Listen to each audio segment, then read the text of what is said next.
So thank you for joining us today.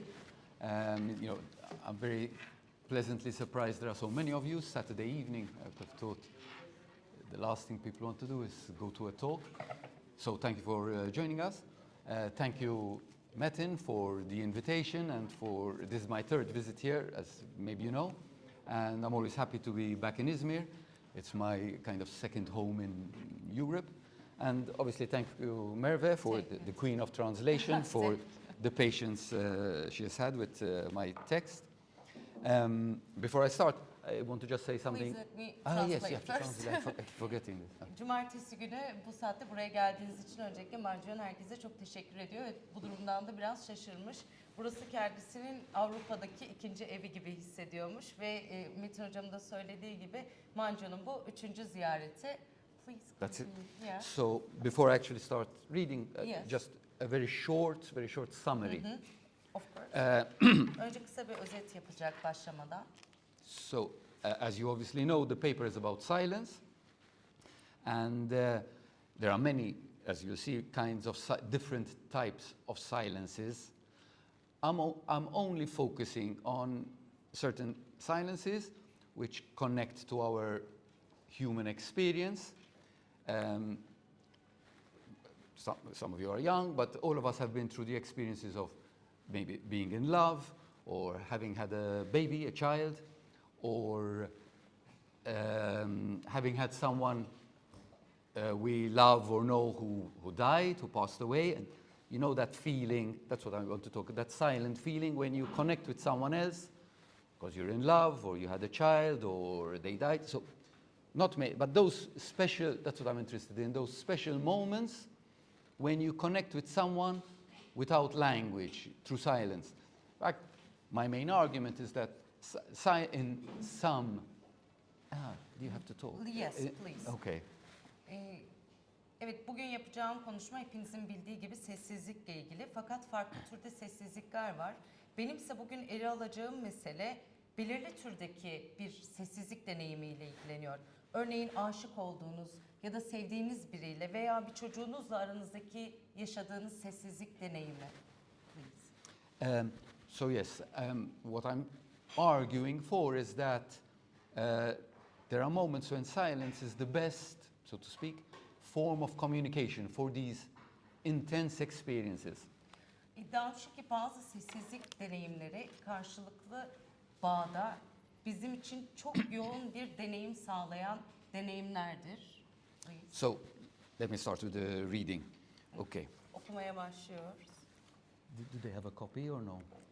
They don't have a copy of the text. No. Metin hocam, herkesin kopyası var mı İngilizcesi? Okay. So, the issue I want to address concerns the extent to which verbal communication has become valorized in contemporary cultures. With this valorization, it is the quantitative aspect of verbal communication that has been accentuated, while silence, positioned in opposition to it, and to a large degree, marginalizing it as a form of communication. Against this contemporary view, I will argue that there are certain experiences in life where it is the communicative value of silence that enables an authentic bond with the other. These experiences are infrequent, but their occurrence enriches the fabric of human existence. Değinmek istediğim mesele çağdaş kültürlerde sözlü iletişimin ne ölçüde değer kazanmış olduğu ile ilgilidir. Bu değer kazanma ile birlikte sözlü iletişimin niceliksel yönü kuvvetlenirken sessizlik bunun karşısında konumlandırılmış ve büyük ölçüde de bir iletişim kipi olarak marjinalleştirilmiş veya başka bir deyişle önem derecesi düşürülmüştür. Bu çağdaş görüşe karşı yaşamdaki belirli deneyimlerde başkasıyla otantik bir bağ kurmayı olanaklı kılanın sessizliğin iletişimsel değeri olduğunu ileri süreceğim. Bu deneyimler seyrektir. Ancak meydana geldiklerinde insan varoluşun dokusunu zenginleştirirler.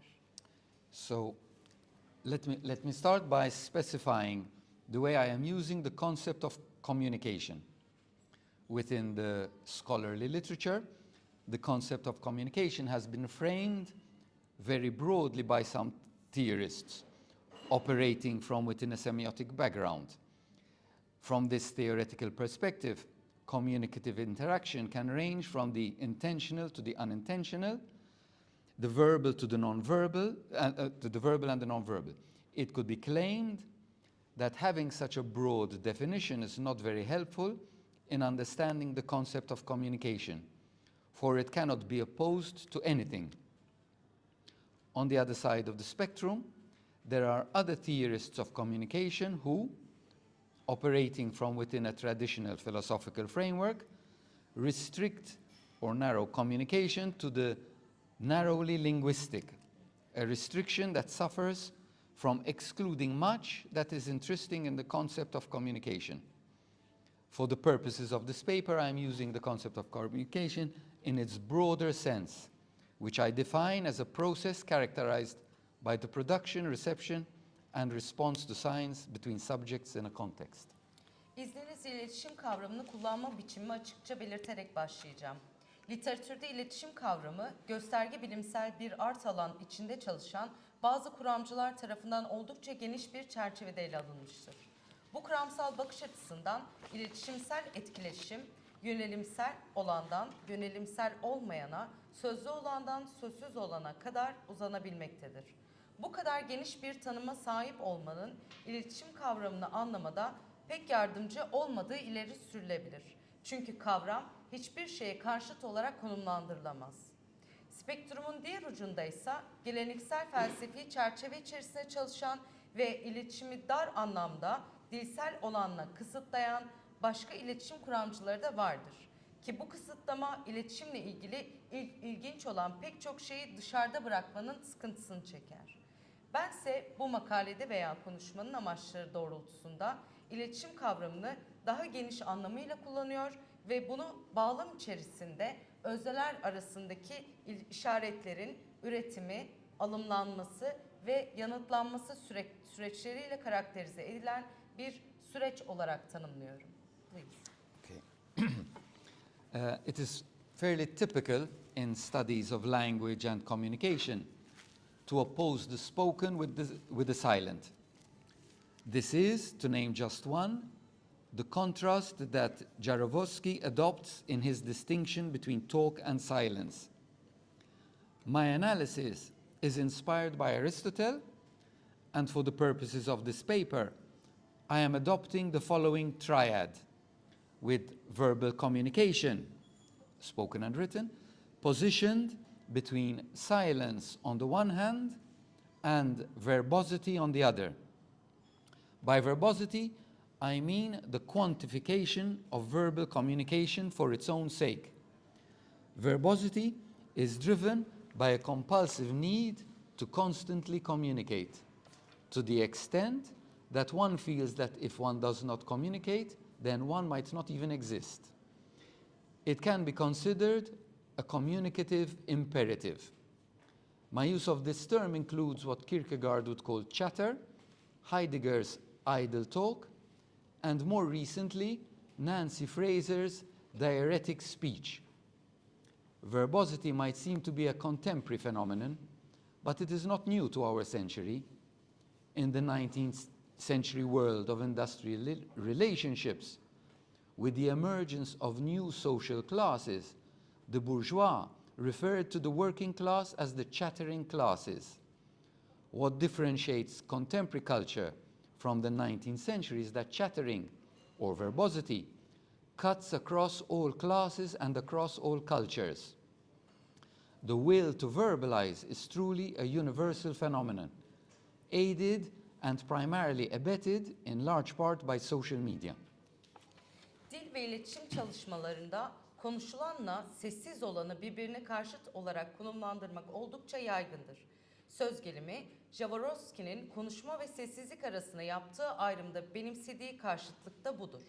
Benim analizim Aristoteles'ten esinlenmiştir ve bu makalenin amaçları doğrultusunda sözlü iletişimi, yani konuşulan ve yazılan sözcükleri bir yanda sessizlik, diğer yanda ise verbosity, yani laf kalabalığı veya laf salatası arasında konumlandıran üçlü yapıyı benimsiyorum. Laf kalabalığı ile kastettiğim sözlü iletişimin kendisi için niceliksel hale getirilmesidir. Laf kalabalığı birinin iletişim kurmazsa var olmayabilecek kadar, hissedecek kadar ileri giden sürekli iletişim kurma yönündeki dürtüsel bir ihtiyaç tarafından güdülenir. Bu iletişimsel bir imperatif olarak da düşünülebilir.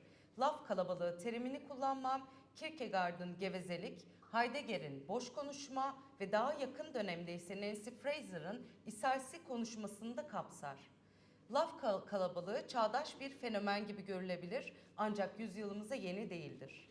19. yüzyılın endüstriyel ilişkiler dünyasında yeni sosyal sınıfların ortaya çıkışıyla birlikte burjuvaziler işçi sınıfından gevezelik eden sınıf diye bahsetmekteydi.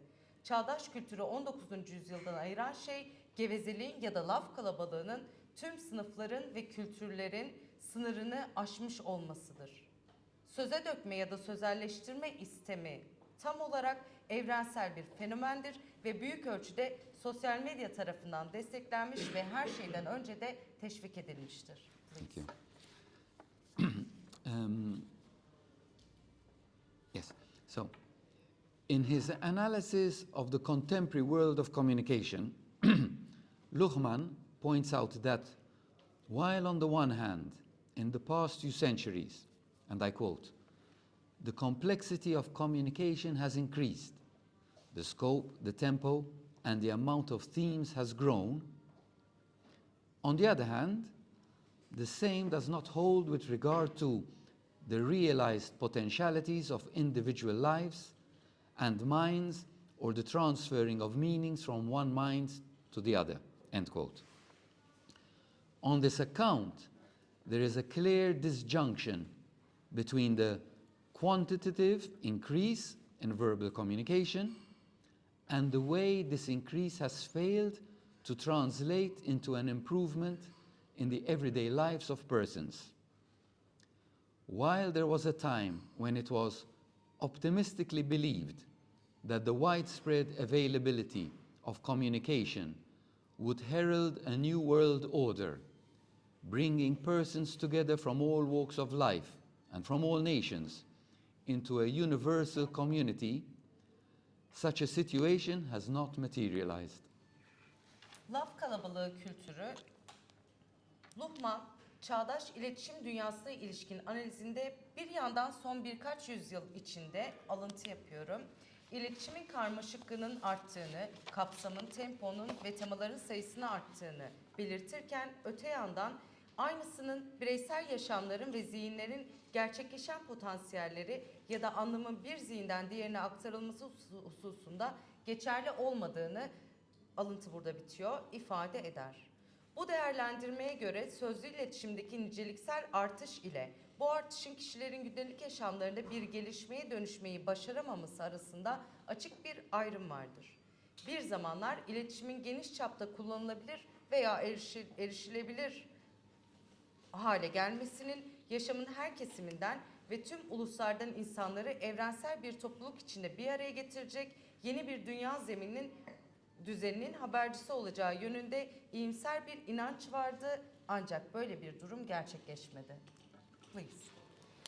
In what follows, I will briefly outline the way certain social and historical factors have shifted the trajectory of verbal communication in Western culture from a relatively marginal value to a dominant one.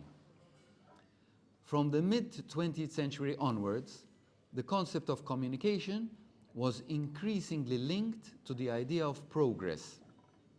In more recent times, this connection is best exemplified in the philosophy of Jürgen Habermas, who, as a defender of the Enlightenment values of progress and rationality, argues in Communication and the Evolution of Society that increasing communication mirrors an increasing social evolution. The basis of his claim is that because language is inherently rational, the more language is used to communicate, to debate and discuss, the more evolved and progressive society will become. he is not the only theorist to formulate this equation.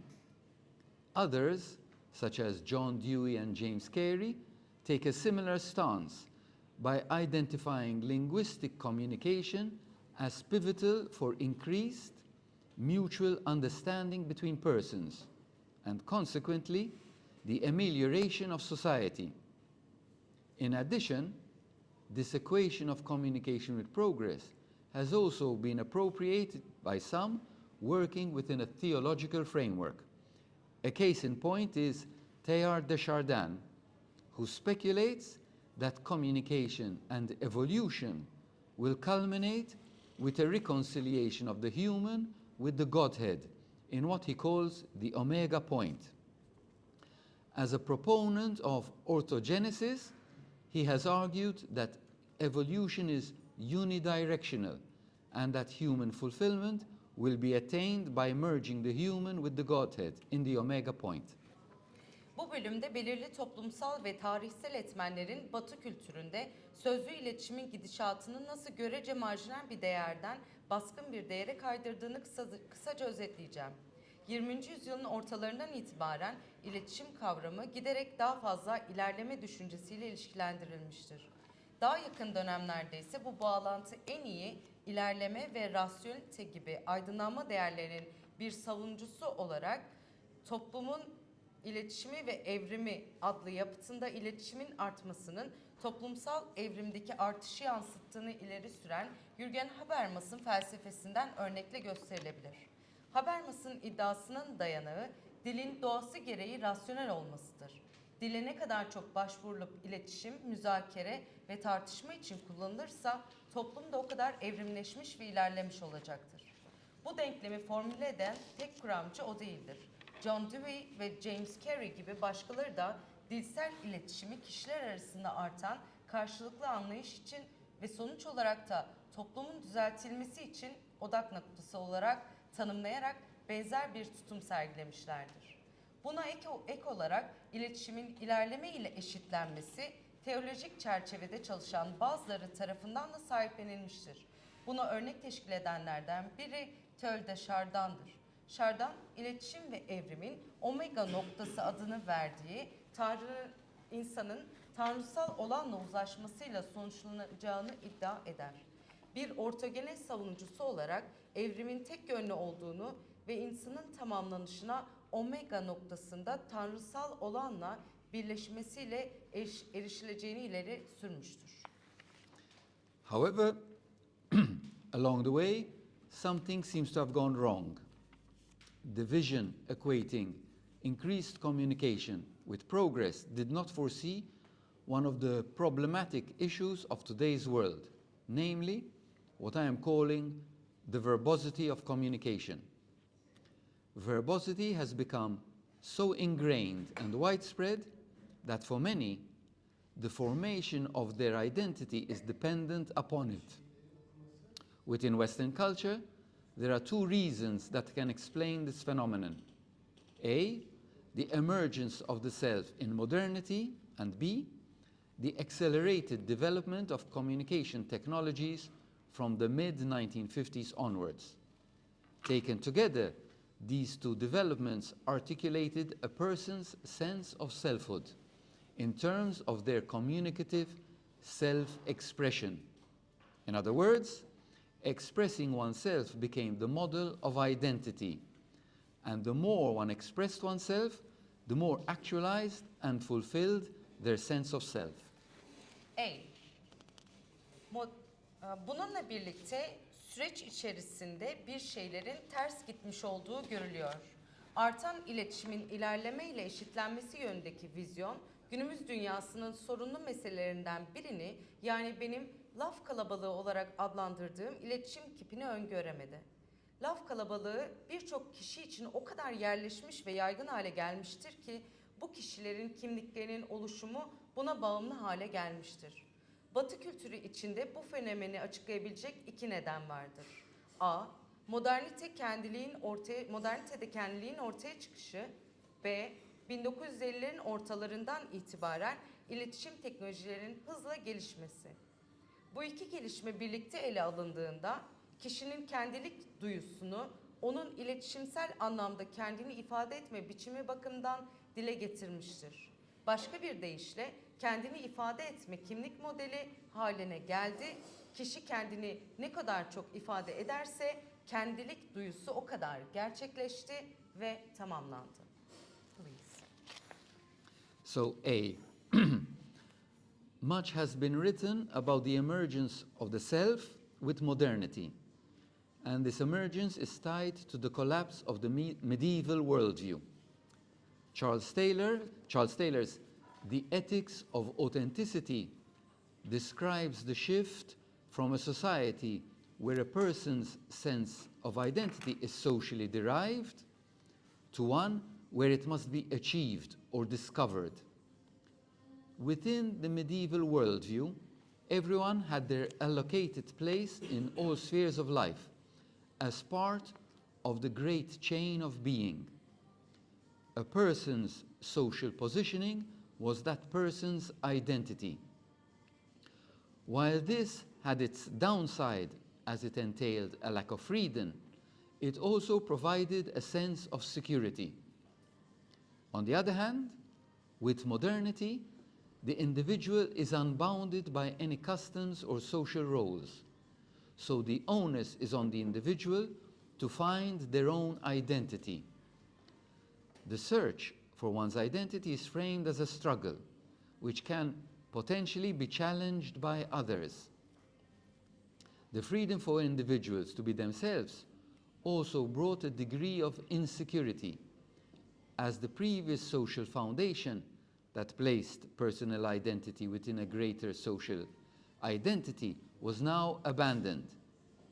The transformation that occurred with modernity reflected the emphasis on the self as a solitary person who communicates their sense of self through their choices, whether these are expressed physically or linguistically.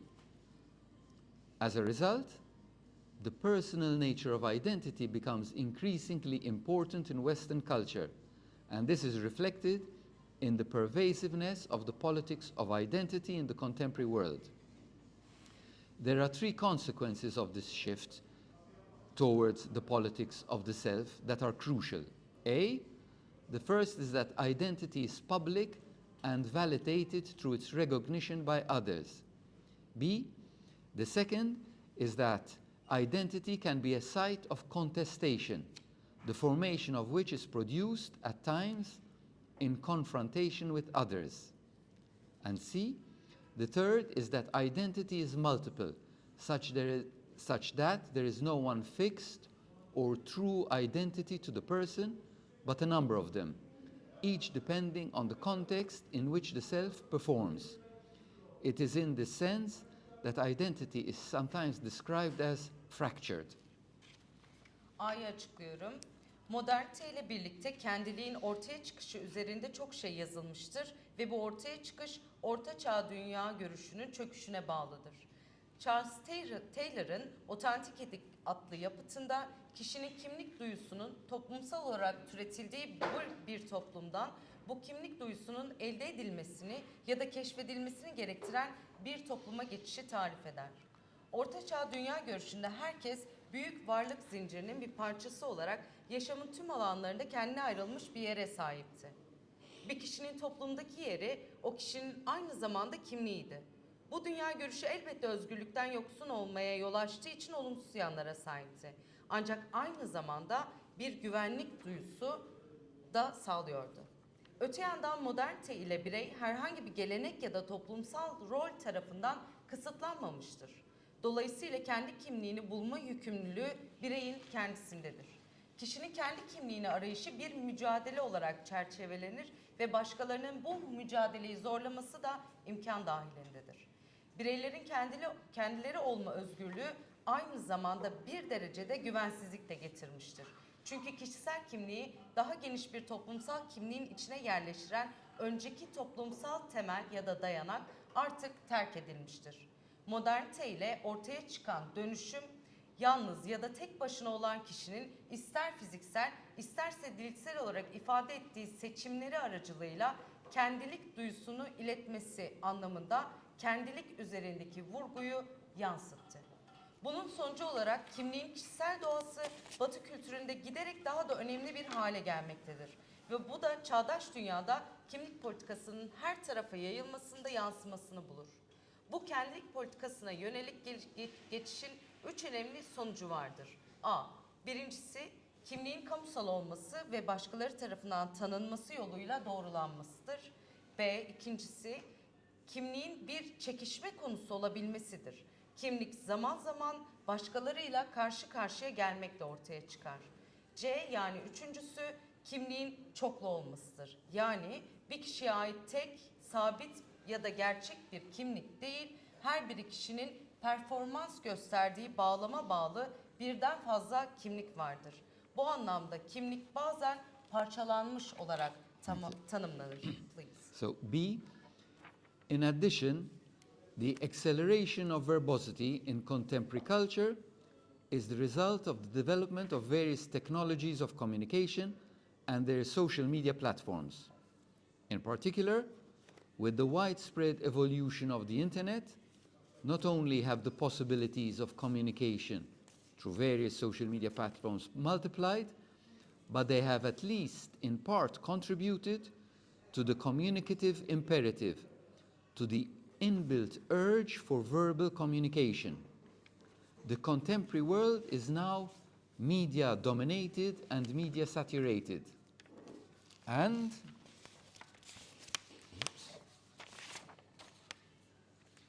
we might not agree with everything Baudrillard says about the collapse of the real into the world of the simulacra. He was surely correct in saying that our access to reality in today's world is mediated. Bir şeyleri böyle şeyden okumaya mı geldik buraya Allah aşkına? Felsefe diye geldik ben buraya. Bir şey konuşmayacak mıyız? Bir şey Soracağı kısmında söyleyebilirim. Ya ne soracağım? Bir şey okunuyor. Lütfen. He's bored. He say why they are reading something. I'm so sorry for that, but he says İstemiyorsanız I'm gidelim. so sorry. Hayır, sebebi değil. Şiştim, özür diliyorum sizden ama. Yani yaptığınız ama biraz bilmiyorum yani siz varken bir şey söylemem ayıp olur. Özür diliyorum. Ben bir şeyler dinlemeye, konuşmak için geldim buraya. Size zaman vereceğiz. Teşekkür ederim. Bir şeyler böyle bir yerde... Biz böyle memnunuz abi. Efendim? Biz böyle memnunuz zaten soracağım. Eyvallah. Çok Kalk teşekkür kaydı ederim. durdur. Kusura bakmayın. Sure. So, okay. We might not agree with everything Baudrillard says about the collapse of the real into the world of simulacra. He was surely correct in saying that our access to reality in today's world is mediated by the various communicative platforms, constructing what he aptly calls the hyper-real. Along the same lines, if we think Baudrillard is exaggerating, it is good to remember that Nietzsche, and more recently post-structuralist theorists, points out that everyday ordinary language filters or mediates between us and the world. What both integrated communicative technologies and ordinary everyday language have in common is their dislocation or rupture from the real world, an inability to know the real world directly or immediately, and an inability to understand the world independently of humans or technologies. B'yi açıklıyorum. Bunlara ek olarak çağdaş kültürde laf kalabalığının hız kazanması, çeşitli iletişim teknolojilerinin ve onların sosyal medya platformlarının gelişmesinin bir sonucudur. Özellikle internetin yaygınlaşmasıyla birlikte çeşitli sosyal medya platformları aracılığıyla iletişim olanakları yalnızca çoğalmamış, aynı zamanda en azından kısmen iletişimsel imperatife yani sözlü iletişim yönünde içkin bir dürtüye de katkıda bulunmuştur. Artık çağdaş dünya medya tarafından domine edilmiş ve medyanın her bir köşesine nüfuz ettiği bir dünyadır. Baudrillard'ın gerçeğin simülakırlar dünyasında çöküşüyle ilgili görüşünde her söylediğine katılmayabiliriz. Ancak Baudrillard günümüz dünyasında gerçekliğe erişimimizin çeşitli iletişimsel platformlar aracılığıyla gerçekleştiğini ve bunların onun hipergerçek olarak adlandırdığı şeyi inşa ettiğini söylemekte kesinlikle haklıydı. Aynı biçimde Baudrillard'ın abarttığını düşünüyorsak, Nietzsche'nin ve daha yakın dönemde post yapısalcı kuramcıların gündelik sıradan dilin bizimle dünya arasında bir filtre görevi gördüğüne ve aracılık ettiğini işaret ettiğini hatırlatmak iyi olur. Hem bütünleşik iletişim teknolojilerinin hem de sıradan gündelik dilin ortak yanları gerçek dünyadan kaymış olmaları ya da ondan kopmalarıdır. Gerçek dünyayı doğrudan ya da dolaysız olarak bilememe ve dünyayı insanlardan ya da teknolojilerden bağımsız olarak anlayamama durumumudur. Please. However, the point I want to make is that when you combine the dislocation of communication from the real with the idea that there is no inner or real self, with the public self that establishes its identity through expressivity, the corollary is that self-expression is transformed into a need that requires constant validation by others.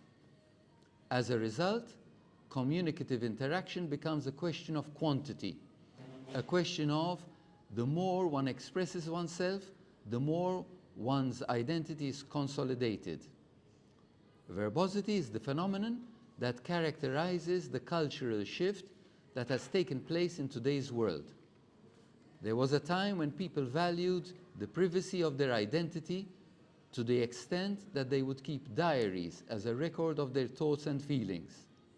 Compare this to today's world where one's private thoughts or feelings are posted on social media platforms to be validated by others.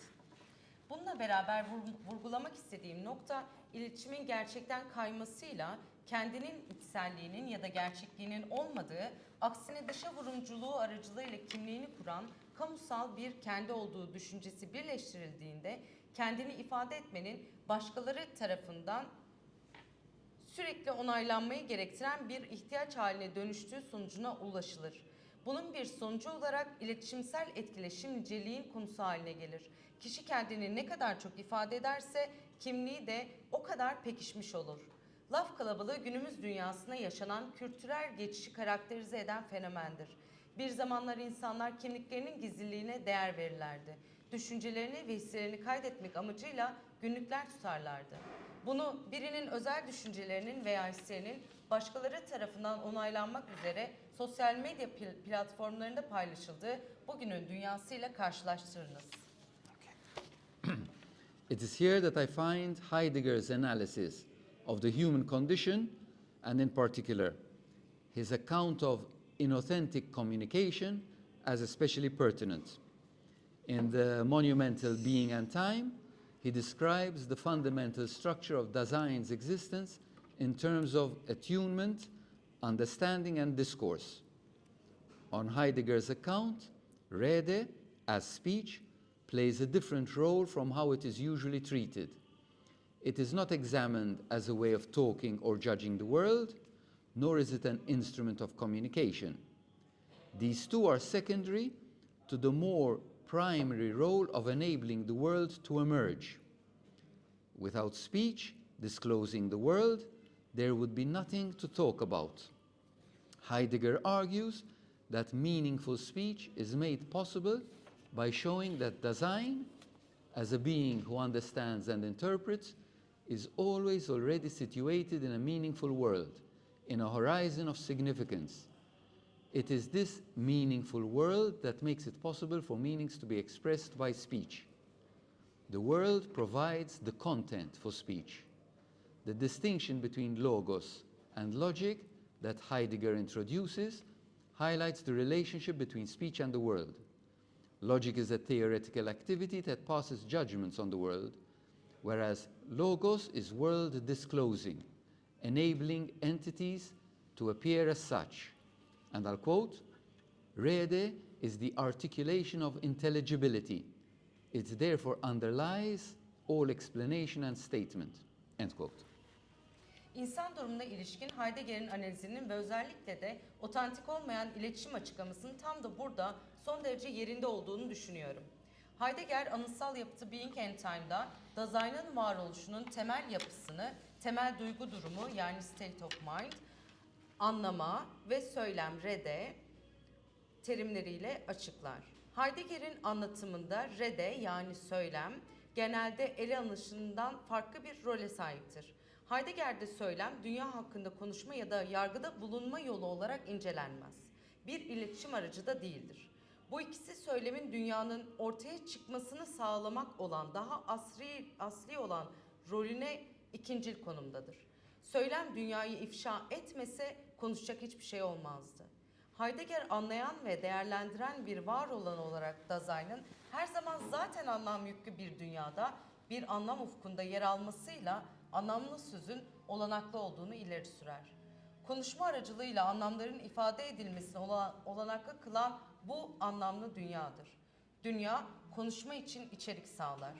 Heidegger'in logosla mantık arasında yaptığı ayrım, konuşma ile dünya arasındaki bağlantıyı vurgular. Mantık, dünya hakkında yargılarda bulunan teorik bir etkinlikken, logos, dünyayı açığa çıkarandır. Var olanların oldukları gibi görünmelerini olanaklı kılar. Alıntı yapıyorum.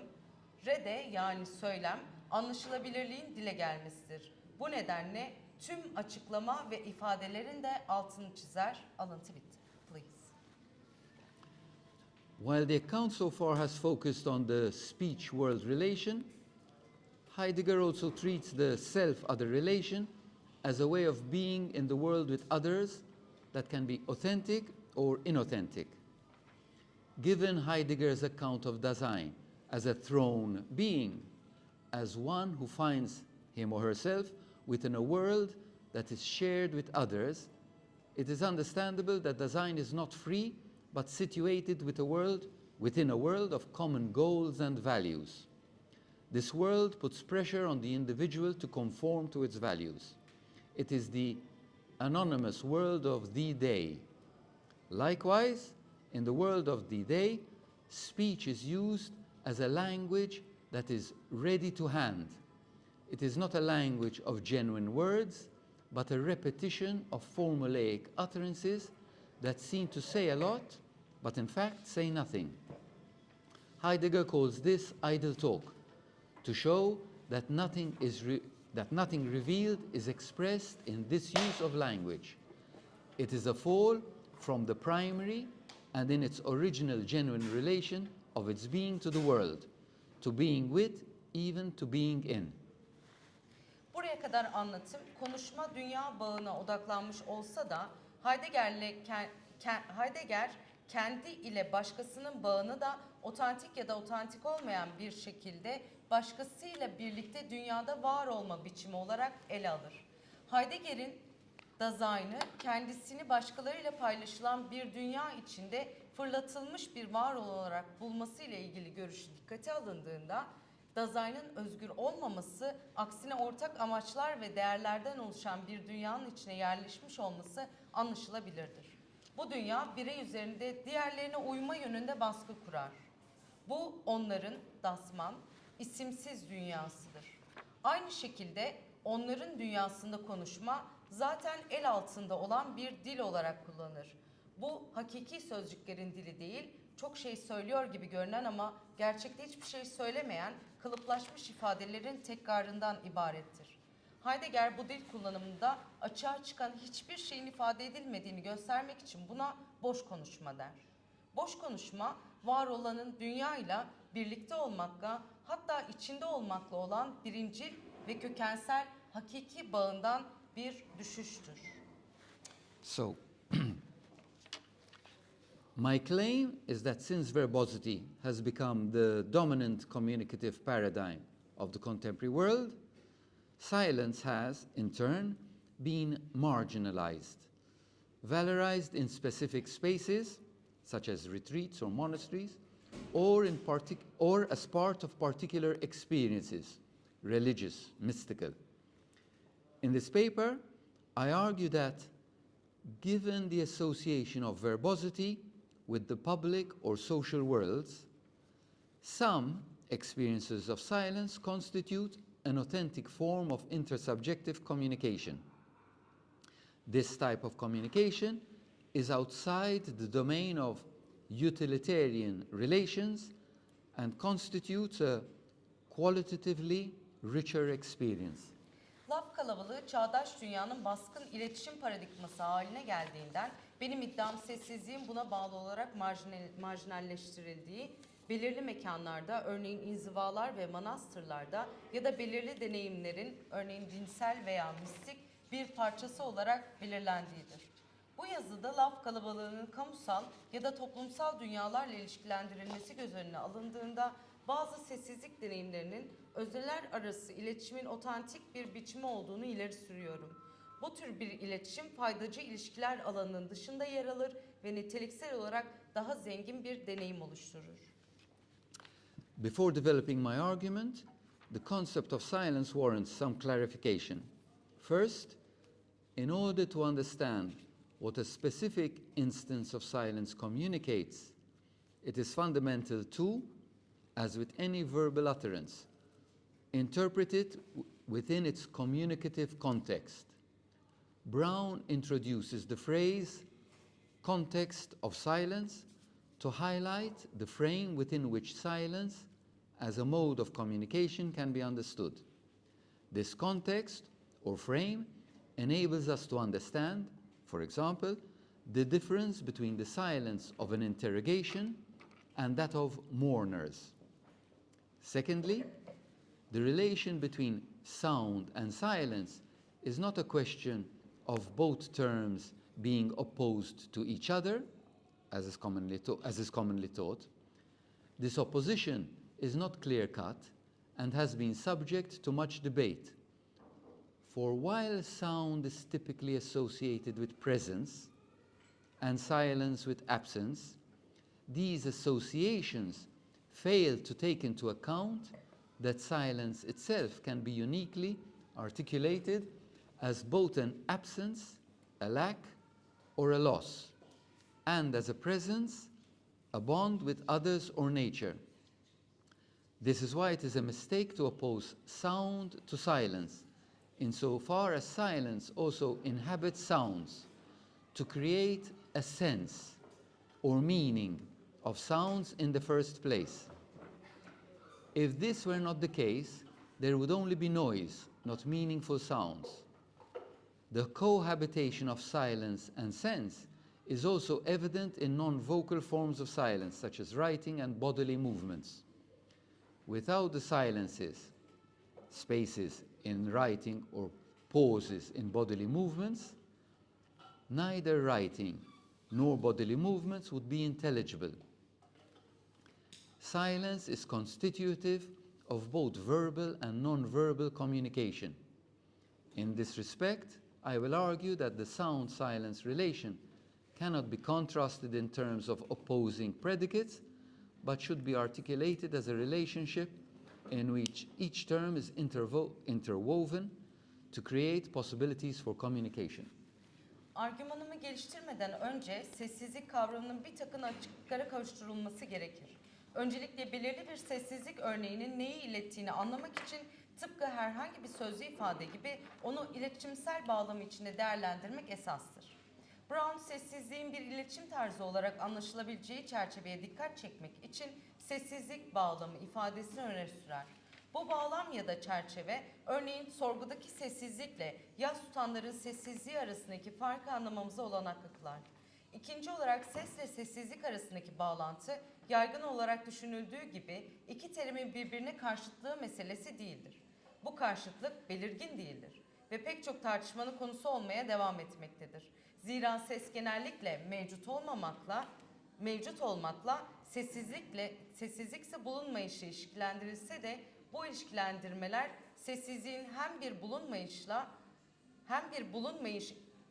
ilişkilendirilse de sessizliğin hem bir bulunmayış, eksiklik ya da kayıp olarak hem de başkalarıyla ya da doğayla bir mevcudiyet, bir bağ olarak kendine özgü bir şekilde dile getirebileceğini dikkate almaz. Seslerin duyusunu ve anlamını oluşturmak için zaten ses bir yandan sessizliği de içinde barındırıyorsa sessizliği sese karşı konumlandırmak hatalıdır. Eğer böyle olmasaydı anlamlı sesler değil, yalnızca gürültü olurdu. Sessizlik ve sesin birlikteliği, yazı ya da bedensel hareketler gibi sözlü olmayan sessizlik biçimlerinde oldukça açıktır. Sessizlik olmadan yazıdaki boşluklar ya da bedensel hareketlerdeki duraksamalar Ne yazı ne de bedensel hareketler anlaşılır olurdu. Sessizlik hem sözlü hem de sözsüz iletişimin kurucu unsurdur. Bu bağlamda ses-sessizlik bağlantısının karşıt yüklemler cinsinden bir zıtlık olarak kurulamayacağı, aksine iletişim için olanaklar yaratmak amacıyla iki terimde de iç içe örülmüş bir ilişki olarak ifade edilmesi gerektiğini ileri süreceğim. So the critique of inauthentic speech by Heidegger leaves one wondering about the possibility of establishing authentic intersubjective relations. This is also a concern for him, as we shall see, but what is interesting is the role he attributes to silence. In his account of idle talk, despite its belonging to inauthentic speech, he also acknowledges that it is part of the human condition, such that while it might seem to be a negative phenomenon, he considers it as an enabling condition for authentic speech. In other words, it is a necessary point of departure for Dasein, in that when Dasein realizes that idle talk actually conceals the human condition, he sets about living and speaking authentically. Heidegger'in otantik olmayan konuşmaya yönelik eleştirisi, özneler arası otantik bağların kurulmasının olanağı konusunda insanı merakta bırakır. Bu göreceğimiz üzere Heidegger içinde bir ilgidir. Ancak asıl ilginç olan onun sessizliğe atfettiği roldür. Heidegger boş konuşmaya ilişkin açıklamasında her ne kadar boş konuşmanın otantik olmayan konuşmaya ait olduğunu kabul etse de bunun insanlık koşulunun veya durumunun bir parçası olduğunu da kabul eder. Öyle ki bu olumsuz bir fenomen gibi görünse de Heidegger onu otantik konuşmanın olanağını sağlayan bir koşul olarak görür. Başka bir deyişle boş konuşma Dasein için zorunlu bir kalkış noktasıdır. Dasein boş konuşmanın aslında insanlık koşulunun üzerini örttüğünü veya gizlediğini fark ettiğinde otantik bir şekilde yaşamaya ve konuşmaya başlar. The trigger that shakes Dasein out of its inauthentic existence is dread. And this occurs when the familiar everyday world of the day falls apart, when the familiar becomes unfamiliar or uncanny. Dasein realizes that it must find its own way in the world, seek its own possibilities, and answer to its ownmost conscience. The call of conscience is part of the existential constitution of Dasein. It is not a once-off happening, but inherent to the ontological structure of Dasein's existence.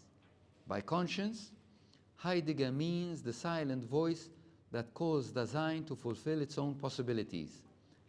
And much like Rede, the call of conscience discloses the possibility for Dasein to live authentically.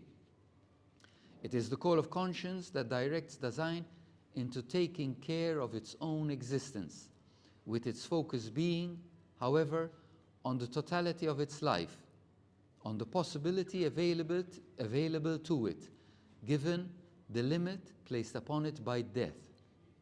The awareness of death affects Dasein by motivating it to act, to do something with its life, and this, in turn, creates a ready joy in its own existence.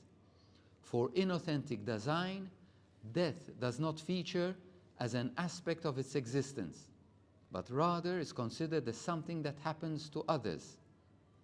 Inauthentic Dasein says, one dies, not I will die, immersing itself in the trivialities of everyday life and in idle talk that provides a distraction from the reality of its mortality. On the other hand, for authentic Dasein, the recognition of its own mortality and finitude is what enables it to live authentically. And this understanding of its own predicament, as well as the realization that it is also the predicament of everyone else, is what Heidegger calls solicitude. In this context, Dasein encounters the other and attempts to make them realize their existential situation, thereby enabling them to live authentically. Dasein'i otantik olmayan varoluşundan sarsarak çıkaran tetikleyici dehşettir. Ve bu tetikleyici onların, Dasman, Tanıdık her günkü dünyası parçalara ayrıldığında, tanıdık olan tanıdık olmamaya başladığında ya da tekinsizleştiğinde ortaya çıkar. Dasein dünyada kendi yolunu bulması, kendi olanaklarını araması ve kendi vicdanına yanıt vermesi gerektiğini fark eder. Vicdanın çağrısı, Dasein'in varoluşsal yapısının bir parçasıdır. Bu bir defaya mahsus bir olay değildir. Dasein'in varoluşunun ontolojik yapısına içkindir. Heidegger'e göre vicdan, Dasein'i kendi olanaklarını yerine getirmeye çağıran sessiz sestir. Ve tıpkı Rede gibi vicdanın çağrısı da Dasein'in otantik bir şekilde yaşama olanağını açığa çıkarır. Dasein'i kendi varoluşunu gözetmeye yönlendiren vicdan çağrısıdır. Ancak buradaki odak yaşamın bütünselliği ve ölümün ona koyduğu sınır dahilinde ona sunulan olanağa yöneliktir. Ölümün farkındalığı Dasein'i eyleme geçmeye, yaşamıyla bir şeyler yapmaya teşvik ederek etkiler. Ve bu da karşılığında Dasein'i varoluşunda hazır bir neşe yaratır. Otantik olmayan Dasein için ölüm varoluşunun bir yönü olarak değil, başkalarının başına gelen bir şey olarak görülür. Otantik olmayan Dasein insan ölür der. Ben öleceğim demez. Böylece kendini gündelik yaşamın bayağılıklarına ve onu kendi ölümlülüğü gerçekliğinden uzaklaştıran boş konuşmaya gömer.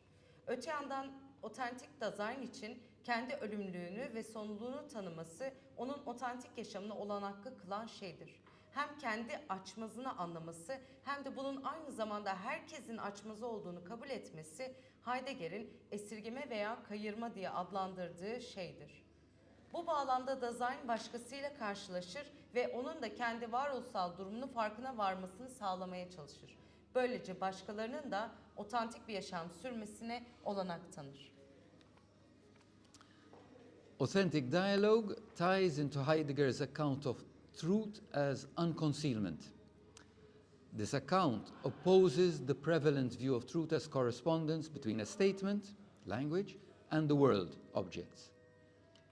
Given the qualitative difference between language as the expression of ideas and objects in the world, how can one be said to correspond to the other?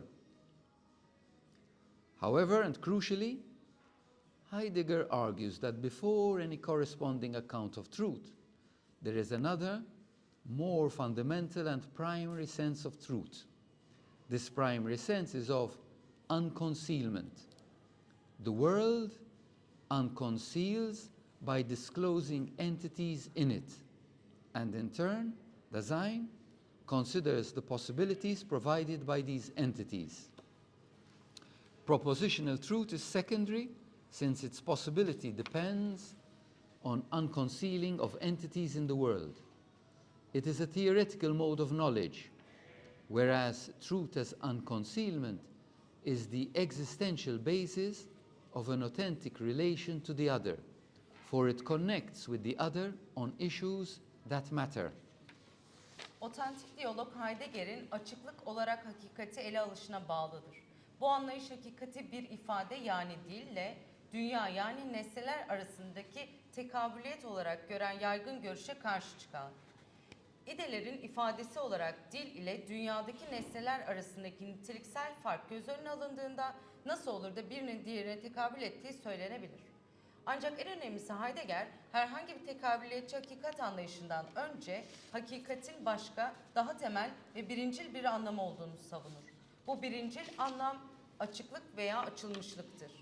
Dünya içindeki var olanları açığa çıkararak kendini ifşa eder ve buna karşılık Dasein bu var olanların sunduğu olanakları değerlendirir. Önermesel hakikat ikincildir. Çünkü onun olanağı dünyadaki var olanların açığa çıkarılmasına bağlıdır. Önermesel hakikat teorik bir bilgi kipiyken açıklık olarak hakikat başkasıyla kurulan otantik bağın varoluşsal temelidir. Çünkü başkasıyla gerçekten önemli olan meseleler üzerinden bağ kurar.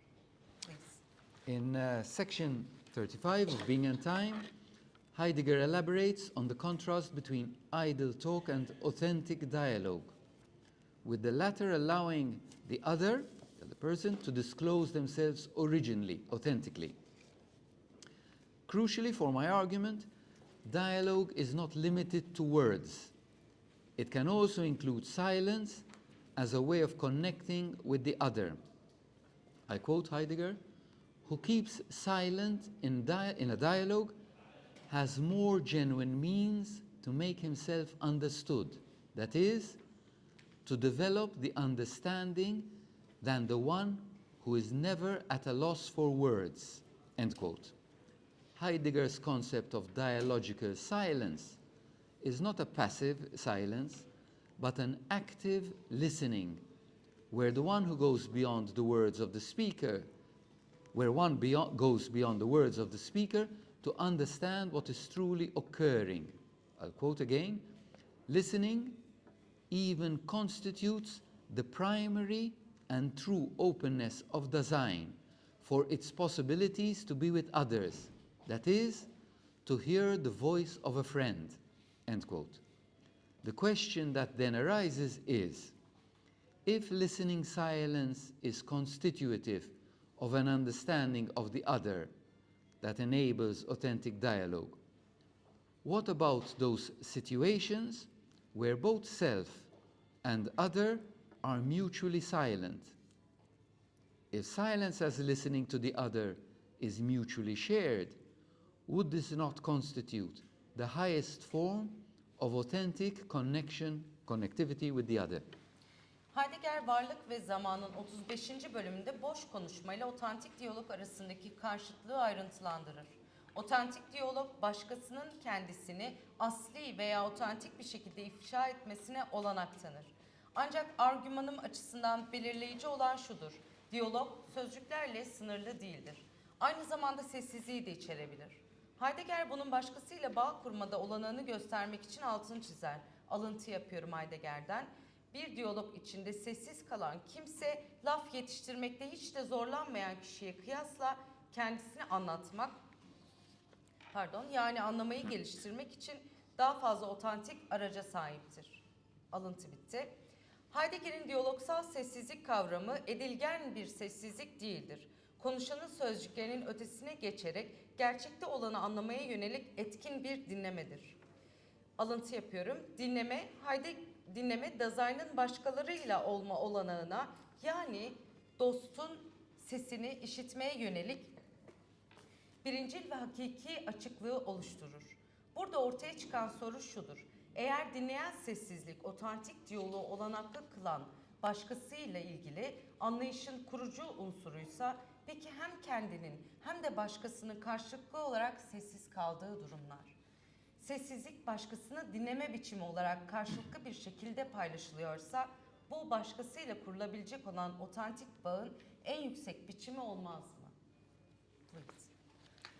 My aim is to further develop this insight by focusing on certain specific experiences of silence that constitute authentic intersubjective relations. This paper argues that there are some experiences where a connection with the other can be established based on the intensity of the emotion, an intensity that cannot be communicated in words. It is the fullness of silence itself, rather than a limitation of language, that grounds the authenticity of the self-other relation. Amacım belirli sessizlik deneyimlerine odaklanarak özneler arasındaki otantik bağı oluşturan bu anlayışı daha da geliştirmek. Bu makale sözcüklerle aktarılmayacak kadar yoğun olan bir duygu temelinde başkasıyla bağ kurabilen bir takım deneyimlerin var olduğunu savunmaktadır. Kendi ile başkası arasındaki bağın otantik temeli dilin bir sınırından ziyade bizzat sessizliğin kendi doluluğudur. To develop my argument for silence as a communicative possibility that provides the ground for authentic relations, I cannot ignore the detailed analysis of silence from a phenomenological perspective that Dauenhauer provides in, name of the book, Silence, the Phenomenon and its Ontological Significance, 1980. However, I must specify from the outset that his phenomenology of silence is broad, encompassing the daily experiences of silence, whereas I am interested in specific existential experiences of silence that provide a richer form of human connection. Dauenhauer's central theses are, First, that silence is not a kind of lack, a failing, or an inability to say something, but on the contrary, that silence communicates a signification, is meaningful of itself. And second, that silence is a doing of something, a performance, as are all utterances, that is used to communicate an intention. As Melissa Brown clarifies, and I quote, "The question for him," Dauenhauer, "is never, does silence make sense, but always, what sense does silence make? It is always performative, even when deep and requires to be understood in context," end quote. She calls this a gentle silence, to argue that it is not the case that silence is the medium for self-expression and disclosure, not the case that language is the medium for self-expression and disclosure, as opposed to silence, which is lacking and unable to communicate a sense. My position aligns with hers, given that I am focusing on the silences between self and the other. My claim is that there are silences that are both intended and meaningful. I am arguing that there are existential situations in life in which one wants to communicate precisely not by speaking, but through silence, because it is silence that connects self with the other. This silence is a more profound, intense, and authentic form of communication and mutual connectivity. It is not a limitation or absence of language, but a choice, willed by the agent as the most appropriate form of communication in the situation. Sessizliğin otantik bağların zeminini sağlayan iletişimsel bir olanak olduğuna dair argümanını geliştirmek için Dauenhauer'ın Sessizlik Fenomeni ve Ontolojik Önemi 1980 adlı yapıtında sunduğu detaylı fenomenolojik analiz, sessizlik analizini göz ardı edemem. Ancak en baştan belirtmem gerekir ki onun sessizlik fenomenolojisi, sessizliğin günlük deneyimlerini de kapsayacak denli geniştir. Oysa ben daha zengin bir insani bağlanma biçimi sunan belirli varoluşsal sessizlik deneyimleriyle ilgileniyorum. Dauenhauer'ın temel tezleri şunlardır. Öncelikle sessizlik bir şey söylemede bir eksiklik, başarısızlık ya da yetersizlik değildir. Aksine sessizlik bir anlamlama iletir. Kendi başına da anlamlıdır. İkincisi, sessizlik bir şey yapmaktır. Tüm sözcüler gibi bir yönelimi iletmek için kullanılan bir performans veya edimdir. Brown'un açıkladığı gibi, alıntı yapıyorum, onun yani Dauenhauer'ın sorusu hiçbir zaman sessizlik anlamlı mıdır? Olmamıştır. Onun sorusu her zaman sessizlik hangi anlamı ortaya koyar sorusudur. Sessizlik derin olduğunda bile bağlam içinde anlaşılması gereken bir performatiftir. Alıntı bitti. Brown dilin bir kendini ifade etme ve açığa çıkarma aracı olduğu, buna karşılık sessizliğin anlamı aktarmada eksik ve yetersiz kaldığı yönündeki görüşe itiraz ederek buna kılıcının sessizliği adını verir. Benim konumum da Brown'unkiyle örtüşmektedir. Kendi ile başkası arasındaki sessizliklere odaklandığımda iddiam bu sessizliklerin hem yönelimli hem de anlamlı olduğudur. Yaşamda bazı varoluşsal durumlar vardır ki kişi tam da konuşmayarak sessizlik yoluyla iletişim kurmak ister. Çünkü kendiyle başkasını bağlayan burada sessizliktir. Bu sessizlik iletişimin ve karşılıklı bağlanırlığın daha derin, daha yoğun ve daha otantik bir kipidir. Bu dilin sınırlı oluşu ya da mevcut bulunmayışı değil, kılıcı tarafından duruma en uygun iletişim kipi olarak istenen bir tercihtir. Dauenhauer's phenomenological analysis of silence reveals the mutual interconnectivity between sound and silence. Silence is not opposed to language, but is embedded within it and framing it. This mutual interconnectivity of language and silence is described with the concepts of intervening silence and fore and after silence.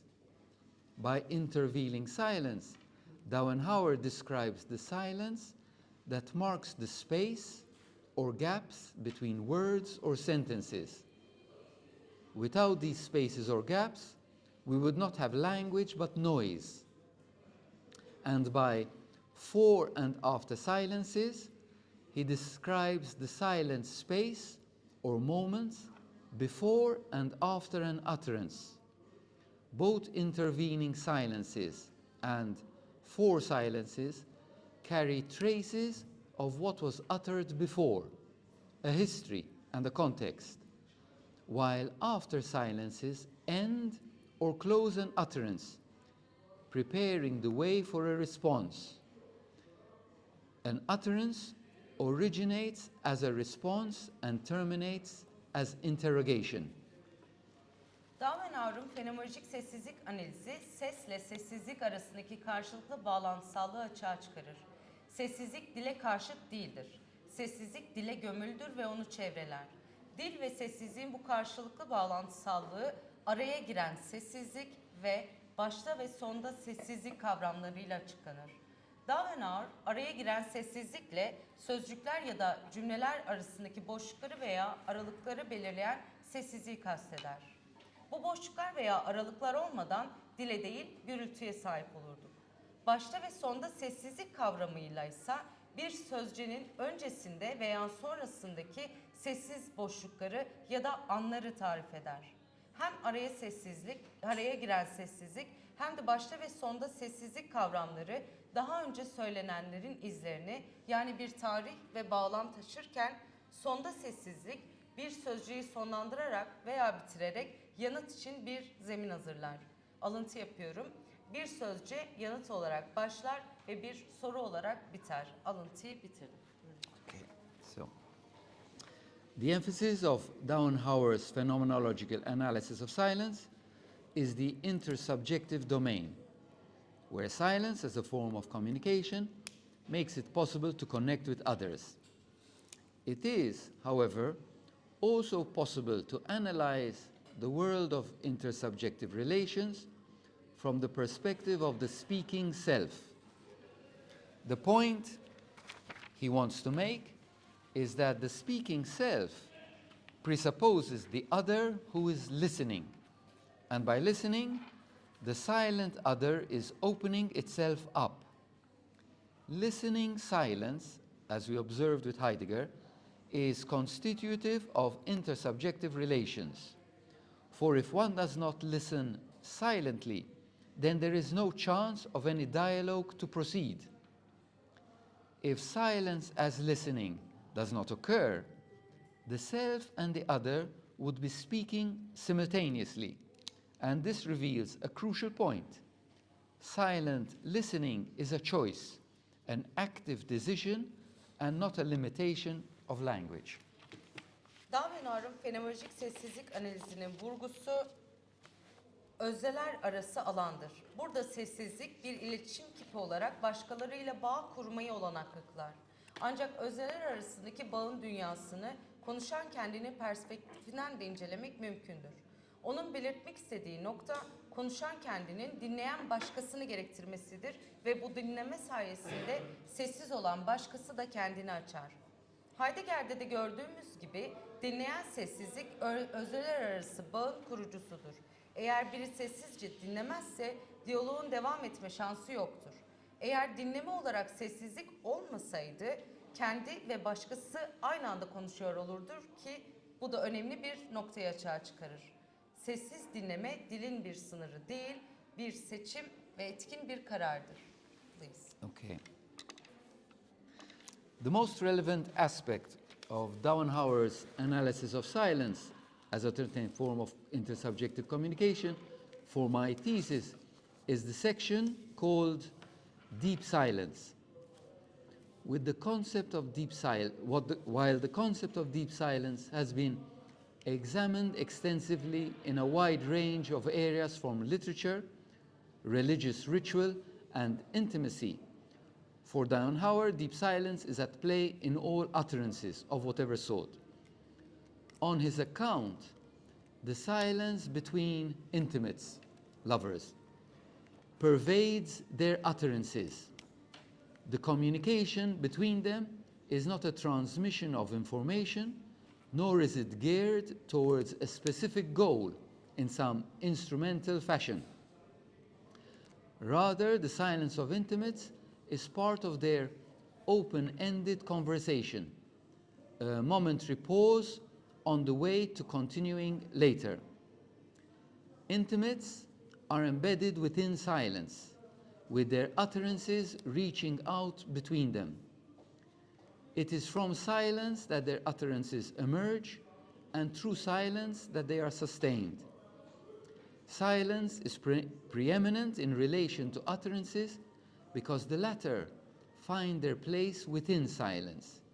It gives a different tinge to the utterances. Davenar'ın sessizliği özneler arası otantik bir iletişim biçimi olarak ele alışında benim tezime en çok uyan derin sessizlik başlıklı bölümdür. Derin sessizlik kavramı edebiyattan dinsel ritüellere ve yakınlığa veya mahremiyete kadar pek çok alanda kapsamlı olarak incelenmiş olsa da Davenar'a göre derin sessizlik ne türden olursa olsun her sözcüde rol alır. Davenar'a göre sevgi, nefret gibi yakın ilişkilerde veya sevgililikte sessizlik sözcülere yayılır. Aralarındaki iletişim bir bilgi aktarmaya veya araçsal tarzda belirli bir amaca yönelik değildir. Yakın ilişkilerde sessizlik daha çok açık uçlu konuşmaların parçasıdır. Bu sessizlik daha sonra devam etmek üzere yapılan anlık bir duraksamadır. Yakın ilişkiler sessizliğin içine gömülüdür. Sözcüleri aralarında uzanır. Onların sözcüleri sessizlikten doğar ve sessizlik tarafından sürdürülür. Burada dikkat edilmesi gereken özellikle şudur. Sessizlik sözcüğe ile bağında önceliklidir. Çünkü sözcüğe yerini sessizlik içinde bulur. Sessizlik sözcüğe farklı bir renk verir. Davenhar's analysis of the silence between intimates includes both the silence of love and of hate. In my analysis of silence, I differentiate between them and find Baker's distinction between negative silence and positive silence helpful. With the former, the relation between self and other is alienating and disconnected. With the latter, a meaningful, non-linguistic connection is established. As the central thesis of this paper is that specific experiences of silence establish an authentic connection with the other, this would, by definition, exclude hatred, as, in my view, this constitutes a disconnection from the other. Davenar'ın yakın ilişkilerdeki sessizlik analizinde hem sevginin hem de nefretin sessizliği bulunur. Sessizlik analiz ederken ben bu ikisini birbirinden ayırıyorum. Ve bu noktada Baker'ın olumsuz sessizlikle olumlu sessizlik ayrımını da faydalı buluyorum. Olumsuz sessizlikte kendi ile başkası arasındaki bağ yabancılaştırıcı ve kopukken, olumlu sessizlikte dilsel olmayan anlamlı bir bağ kurulur. Bu makalenin temel tezi belirli sessizlik deneyimlerinin başkalarıyla otantik bir bağ kurduğudur. Bu durum tanım gereği nefreti dışlar. Çünkü benim görüşüme göre nefret başkasıyla bağın kopması anlamına gelir. However, while for some a return to silence might be coupled with a life of solitude, I want to differentiate between these two modes of living. On my account, the acknowledgement of silence as a mode of authentic relation cannot entail an exclusion of the other. While it might help, on occasion, to live in solitude as a way of slowing down or escaping from the noise of everyday life, in the way that Thoreau had done when he went to live in the woods at Walden, this can only be a temporary measure, for in the contemporary world, only a few can afford the privilege of isolating themselves indefinitely. And even Thoreau eventually returns to society. So too, it must be added, only a few can take strict vows of silence that exclude oral communication. In today's world, not everyone can become a Trappist monk or follow in the footsteps of the 2nd century AD Greek philosopher Secundus the Silent. On these grounds, my analysis of silence is very different from that of Sarah Maitland, who associates silence with solitude, and whose account of silence seems to be aimed at what I am calling a metaphysical silence that has as its goal a connection or feeling of oneness with nature. My account of silence is better construed as existential rather than metaphysical, since it focuses on specific experiences between self and the other. Her ne kadar bazıları için sessizliğe dönüş yalnızlıkla eşlenebilse de ben bu iki yaşam tipi arasında ayrım yapmak istiyorum. Benim görüşüme göre otantik bağın bir kipi olarak sessizliği kabul etmek başkasını dışlamayı gerektirmez. Thoreau'nun Walden'daki ormanlarda yaşamaya gitmesi gibi zaman zaman günlük yaşamın gürültüsünden uzaklaşmak veya yavaşlamak için yalnız yaşamak yardımcı olabilir. Ancak bu yalnızca geçici bir önlem olabilir. Çünkü çağdaş dünyada çok az kişi kendini sonsuza kadar izole etme ayrıcalığına sahiptir. Sonunda Thoreau bile topluma geri dönmüştür. Aynı şekilde sözlü iletişimi tamamen dışlayan, katı sessizlik yemin edebilecek de çok az kişi olduğu belirtilmelidir. Günümüz dünyasında herkes bir trapist keşişi olamaz veya milattan sonra 2. yüzyıl Yunan filozofu Secundus'un izinden gidemez.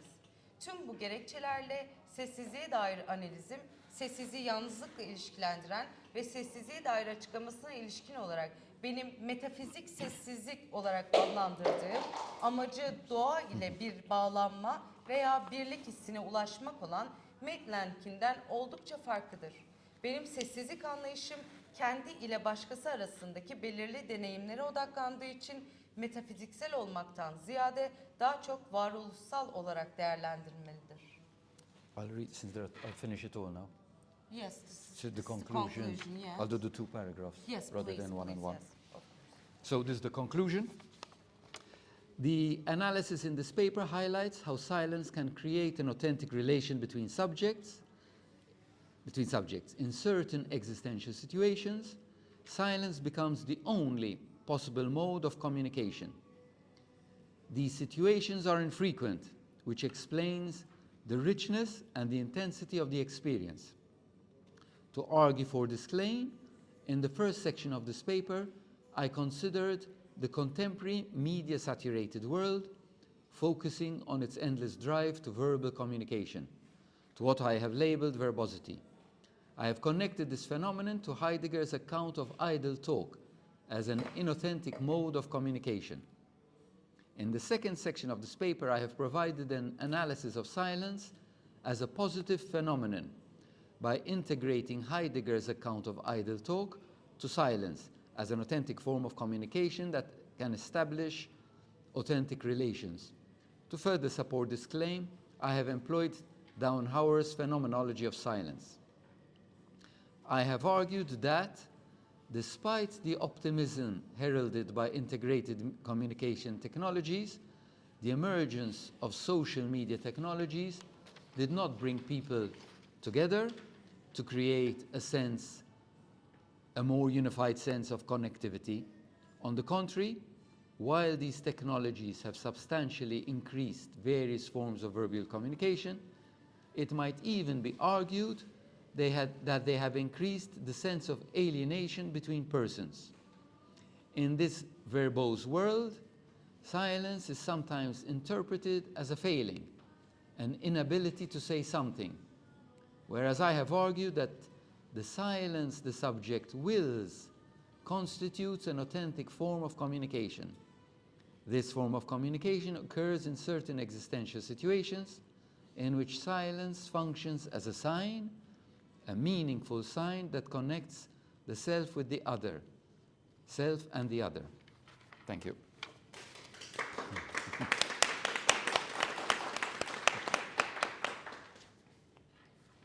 Sonuç bölümü.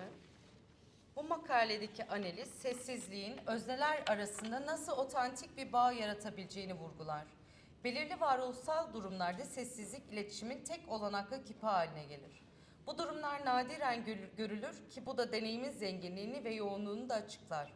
Bu iddiayı savunmak için makalenin ilk bölümünde medyanın her köşesine nüfuz ettiği çağdaş dünyayı ve onun bitmek tükenmek bilmeyen benim laf kalabalığı olarak adlandırdığım dürtüsüne odaklandım. Bu fenomeni Heidegger'in otantik olmayan bir iletişim kipi olarak boş konuşma anlayışıyla ilişkilendirdim. Makalenin ikinci bölümünde Heidegger'in boş konuşma anlayışını otantik bağları olanaklı kılan otantik bir iletişim kipi olarak sessizlikle birleştirerek sessizliği olumlu bir fenomen olarak analizini sundum. Bu iddiayı daha da desteklemek için Dauenaur'un sessizlik fenomenolojisine de başvurdum. Bütünleşik iletişim teknolojilerinin habercisi olduğu iyimserliğe rağmen sosyal medya teknolojilerinin ortaya çıkışı insanları daha birlik halinde bir bağ yaratmak amacıyla bir araya getirmemiştir. Tam tersine bu teknolojiler çeşitli sözlü iletişim biçimlerini önemli ölçüde arttırmış olsalar da kişiler arasındaki yabancılaşma duyusunu da arttırmış oldukları söz konusu edilebilir. Bu laf kalabalıklarıyla dolu dünyada sessizlik bazen bir başarısızlık, bir şey söylemede yetersizlik olarak değerlendirilirken ben öznenin istemiyle gerçekleşen sessizliğin otantik bir iletişim kipini oluşturduğunu savunuyorum. Bu iletişim kipi sessizliğin bir gösterge, kendi ile başkasını birbirine bağlayan anlamlı bir gösterge olarak işlevini yerine getirdiği belirli varoluşsal durumlarda ortaya çıkar. Kendi ve başkası. Thank you. Thank you. No, thank you. Şimdi teşekkür ediyoruz Claude Mangion'a sunum için. Merve Ünver'e de muazzam bir şey için Ben teşekkür ediyorum. Şimdi söz dinleyicilerimiz And we're going to soru cevap have the kısmına questions. geçiyoruz. Buyurun. Kim söz ister? Buyurun lütfen. Kısa bir tüyo alabilir